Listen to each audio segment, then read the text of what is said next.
सरस्वती विद्यानिकेतन की ऑनलाइन कक्षा में आपका स्वागत है। आज हम कक्षा 10 की पहले प्रश्नमाला वैदिक गणित का अध्ययन शुरू करेंगे।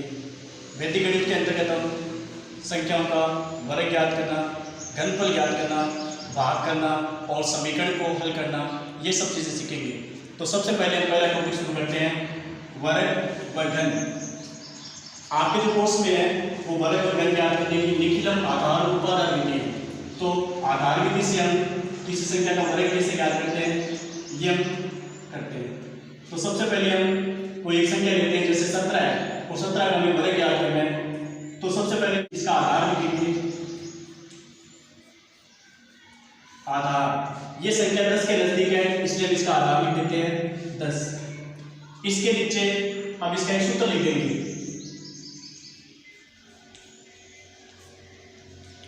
इसका सूत्र है, एक तरफ लिखेंगे संख्या प्लस विचलन, संख्या प्लस विचलन, और फिर ऑब्लिक लगा के दूसरी तरफ लिख देंगे विचलन का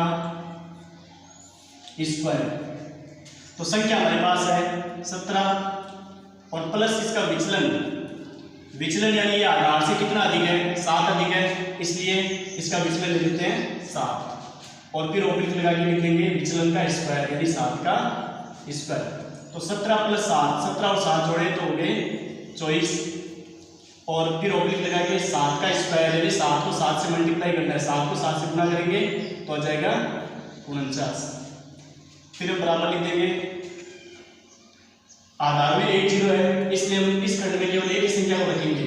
जैसे हमने पहले इकाई का 9 रख लिया, फिर ये जो 4 है उसको हम इसमें ऐड कर देंगे तो ये 24 और 4 मिलकर हो जाएंगे 28, तो ये हो जाएगा 289। तो 17 का वर्ग कितना होता है 289, तो ये इसका हल हो गया। इसके बाद हम दूसरा उदाहरण लेते हैं,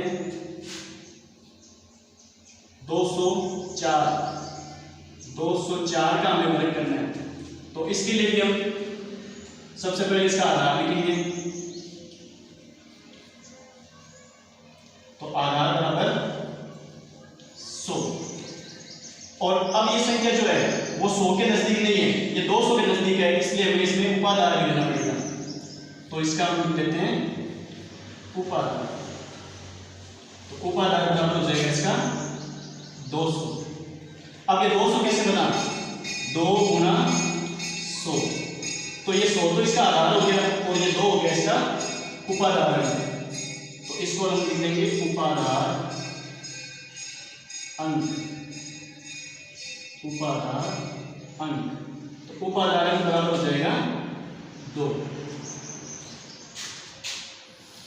इसके बाद हम उपाधार सूत्र काम में लेंगे। जैसे हमने आधार सूत्र लिखा था उसी तरह में उपाधार सूत्र लिखेंगे। उपाधार सूत्र में क्या होता है, एक तरफ संख्या प्लस विचलन, दूसरी तरफ विचलन का स्क्वायर, विचलन का स्क्वायर। लेकिन ये सूत्र तो आधार में होता है, इसमें हम उपाधार काम में ले रहे हैं इसलिए हम कोष्टक लगा के उपाधार से गुणा कर देंगे। तो यहां लिख देंगे उपाधार अंक। जो हमारा उपाधार अंक है वो हमने लिया है 2, इसलिए उपाधार के नीचे लिख देंगे 2 और फिर संख्या के नीचे संख्या हमारी है 204, 204, तो 204 और प्लस इसका विचलन, ये उपाधार से कितना अधिक है, उपाधार में 200 लिया है तो ये 200 से कितना अधिक है, 4 अधिक है, तो इसलिए विचलन हो गया 4 और दूसरे खंड में हम लिखेंगे विचलन का स्क्वायर यानी 4 का स्क्वायर। अब 204 में 4 मिलाए तो ये 208, 208। अब कोष्टक लगाते हैं तो गुणा का चिन्ह लगाते हैं, गुणा इस 2 से इसको गुणा कर देंगे और फिर ऑब्लिक 4 का स्क्वायर हो गया 16, तो इस तरफ आ गया 16 और फिर 208 को 2 से गुणा किया तो ये हो गया 416। अब क्योंकि आधार में हमारे पास 2 0 है इसलिए हमें इस समूह में 2 अंक रखने हैं, तो हमारे पास 2 अंक है पहले से, तो हम 16 को 16 ही ले देते हैं और इसको 416 लिख देते हैं और बीच में जो ऑब्लिक का चिन्ह उसको हटा देते हैं। तो इस तरह हम किसी संख्या का वर्ग निखिलम आधार और उपाधार सूत्र से ज्ञात कर सकते हैं। धन्यवाद। घन के बारे में सीखते हैं। जैसे हमें किसी संख्या 12 का घन ज्ञात करना है, यानी 12 को 12 से 3 बार गुणा करना है, लेकिन हमें विधि से करना है, इसलिए हम इसमें भी सबसे पहले लिखते हैं आधार। ये 12 है, ये 10 के नजदीक है, इसलिए हम इसका आधार लेते हैं 10 और फिर इसके नीचे इसका विचलन लिखेंगे। विचलन ये आधार से 2 अधिक है, इसलिए इसका विचलन ले लेते हैं 2। 2 अधिक है इसलिए प्लस का 2 होगा, 2 अगर कम होता तो माइनस का 2 होता। अब हम सूत्र काम में लेंगे इसमें आधार सूत्र। आधार सूत्र तो आधार सूत्र में इसमें देखो 3 संख्याएं हैं, 12 को 3 बार गुणा करना है, इसलिए इसमें समूह भी 3 बनेंगे। इस तरफ का जो पहला समूह है इसमें हमें लिखना है विचलन की घात 3। विचलन की घात है 3।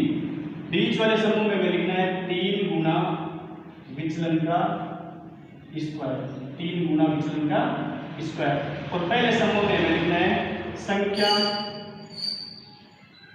संख्या प्लस 2 गुना विचलन। इससे आप समझ लेना ये विचलन नाम, ठीक है।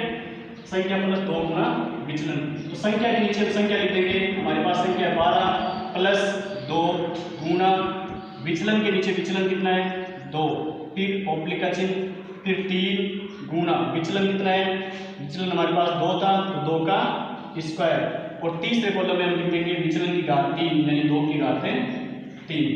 अब चाहे इस भाग को हल कर लो, चाहे इस भाग को पहले हल कर लो, किसी को भी कर सकते हैं। इधर 2 की घात 3, 2 को 3 बार गुणा करेंगे तो आ जाएगा 8, और इधर 2 का स्क्वायर, 2 को 2 से गुणा करेंगे 4, 4 को 3 से करेंगे 4 की 12। और तीसरे में ये 2 गुणा के 4 हो गया, 4 और 12 मिलकर 16।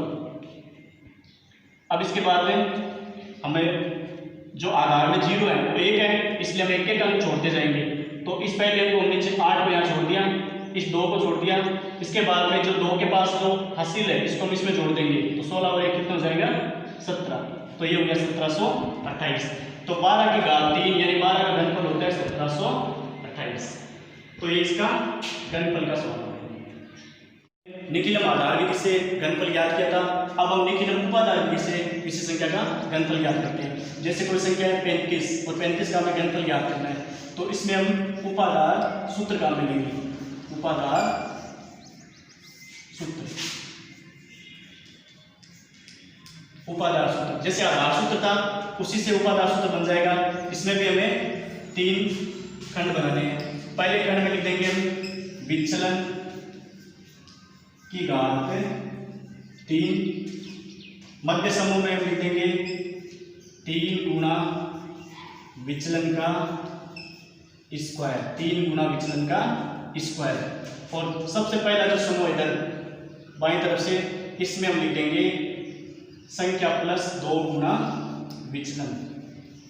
संख्या प्लस 2 गुना विचलन। और क्योंकि ये सवाल उपाधार का है, ठीक है, इसका हम उपाधार लिखते हैं पहले। उपाधार ये संख्या 30 के नजदीक है, इसलिए इसका उपाधार लिख देंगे 30। और ये 30 जो है वो कैसे बना 3 गुना 10। 3 गुना 10। तो ये जो 3 है ये तो इसका उपाधार अंक, ये क्या है उपाधार है अंक। और ये जो 10 है ये इसका आधार। 10 क्या है इसका आधार।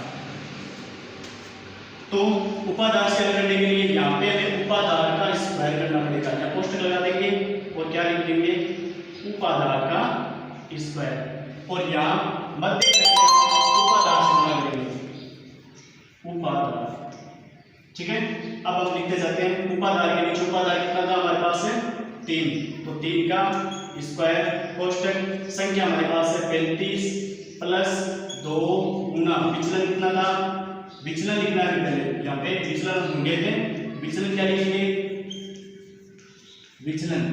तो ये संख्या जो है इस उपाधार 30 से कितने अधिक है 5 अधिक है, तो विचलन क्या हो जाएगा 5। तो यहाँ पे हम लिख देंगे 2 गुना विचलन कितना है 5।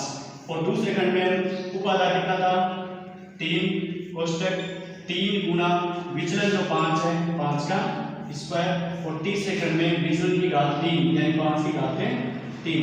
अब 5 की घात 3 का मतलब 5 को 3 बार गुना करना है तो आ जाएगा 125। यहाँ पे हो जाएगा 3 गुना 5 का स्क्वायर, तो 3 5 का स्क्वायर 25 होता है और 25 दिए 75 और 75 गुना 3 लिख देंगे, 75 गुना 3। और इस बार में हम 35 तो आई, ये 5 में 10 10 और 35 हो गए 45, 10 और 35 45। और ये कोष्ठक घटाएंगे तो यहाँ गुना का चिन्ह लगाएंगे और 3 का स्क्वायर है मतलब 3 ये 9 और 45 को गुना करेंगे तो 9 पंजे 45 और 4 बच्चों के 36 और 4 हो गए 40, तो ये हो गए 405। और दूसरे में 3 को 75 से गुना करेंगे तो 3 पंजे 15 और 1 3 सत्ते 21 और 1 22 और तीसरे समूह में 125 जो पहले से आए थे। अब इस आधार में कितने जीरो है? 1 है, इसलिए हम इसमें एक संख्या छोड़ेंगे, इकाई का जो 5 है ये 5 इधर आ जाएगा, उसके बाद ये 12 है इसको इसमें जोड़ देंगे तो 12 और 225 कितने हो जाएंगे 237। तो 237 का 7 इसमें और जो 23 हासिल है उस 23 को इसमें ऐड कर देंगे तो 23 और 405 कितने हो गए 428। तो ये 35 का घनफल हो गया 42,875।